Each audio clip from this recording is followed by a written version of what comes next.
Assalamualaikum warahmatullahi wabarakatuh. Perkenalkan, nama saya Ahmad Faris, saya perwakilan dari kelompok 2, yang dimana saya akan mempresentasikan modul ice cream dari kelompok saya. Dan dosen pengampu untuk matkul ini adalah Bu Absari Puspita Aini MT dan Bu Eni Nurmalasari MT. Ini adalah anggota tim saya yang terdiri dari saya sendiri, Ahmad Faris Baihaqi. Selanjutnya ada Hafiz Ahmad Syarif, selanjutnya ada Nabila Dwi Rahayu, selanjutnya ada Muhammad Farhan, dan yang terakhir ada Wahyudi Fadilah. Tujuan praktikum dari modul ini yang pertama itu adalah diversifikasi produk olahan susu dan meningkatkan nilai ekonomi susu. Yang kedua itu memahami proses pembuatan es krim dan mengenal bahan-bahan dasar dalam pembuatan es krim. Dan yang terakhir mampu melakukan pembuatan es krim secara sederhana. Untuk poin pertama itu latar belakang. Latar belakang dari es krim adalah es krim ini sejenis makanan hidangan beku dan produksi es krim secara komersial mulai dilakukan pada abad ke-18, menyusul ditemukannya mesin freezer pada tahun 1846. Pabrik es krim pertama dibangun di Baltimore, Amerika Serikat pada tahun 1851. Selanjutnya itu sejarah es krim yang dimana itu sudah ada sejak ribuan tahun lalu, tepatnya pada masa Kekaisaran Romawi sekitar abad keempat sebelum Masehi, yang dimana Kaisar Nero Claudius pada saat itu memerintahkan untuk pengumpulan salju dari pegunungan untuk dicampur dengan madu dan buah-buahan sebagai hidangan penutup. Dalam 5 tahun terakhir sendiri, tingkat pertumbuhan pasar es krim di Indonesia sedikitnya 20% setiap tahun. Pada tahun 2007, total pasar es krim sudah mendekati angka 100 juta liter dengan nilai di atas 2 triliun menurut Hidayat 2008.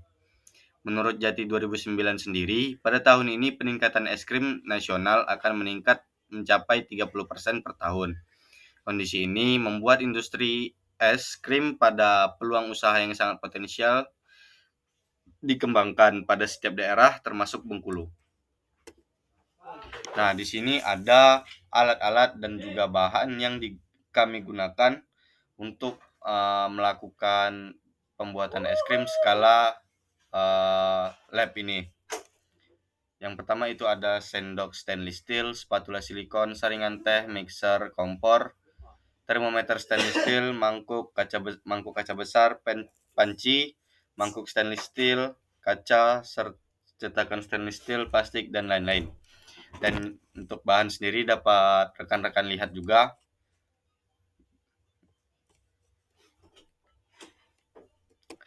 Baiklah, selanjutnya itu ada poin langkah kerja.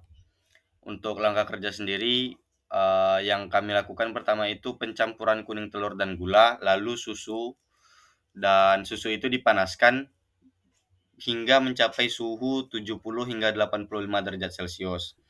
Setelah susu itu panas, maka susu itu dicampurkan ke dalam kuning telur dan gula tadi dan diaduk secara perlahan. Selanjutnya pemanasan campuran di atas campuran tadi selanjutnya dipanaskan di atas api sampai mengental, dan untuk penyaringan dan pendinginan campuran tadi itu ditaruh di mangkuk stainless steel yang dikelilingi oleh es batu, yang dimana itu kurang lebih 40 menitan. Selanjutnya itu ada pembuatan whipped cream dengan air dingin dan dikocok hingga dia kaku atau seperti adonan kue.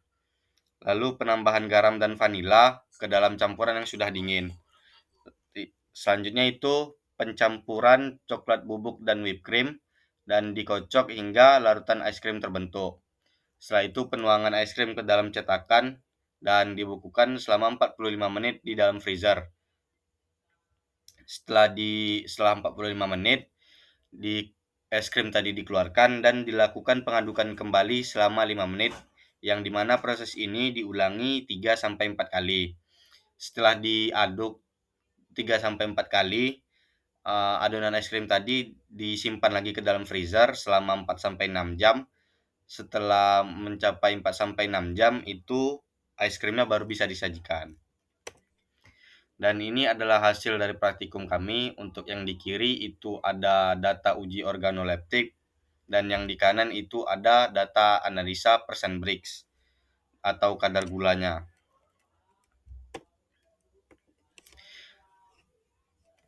Ini adalah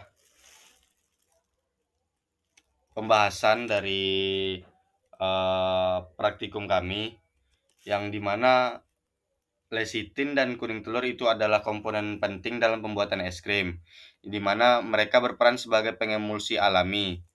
Kuning telur juga tidak hanya berfungsi sebagai pengemulsi, tetapi juga meningkatkan tekstur dan stabilitas es krim. Penggunaan lecitin sendiri dalam pembuatan es krim juga telah diteliti untuk meningkatkan kualitas produk. Dari sebuah studi oleh mahasiswa Universitas Gadjah Mada menemukan bahwa penambahan lecitin ke kedelai sebesar 1,2% menghasilkan es krim dengan tekstur yang lebih baik tanpa mempengaruhi rasa, aroma, dan daya terima. Pembuatan es krim merupakan proses yang kompleks karena melibatkan berbagai parameter, termasuk kadar Brix yang mengukur tingkat kemanisan larutan. Dalam penelitian ini, es krim dibuat dengan kadar Brix sebesar 0,2 yang menunjukkan tingkat gula yang sangat rendah.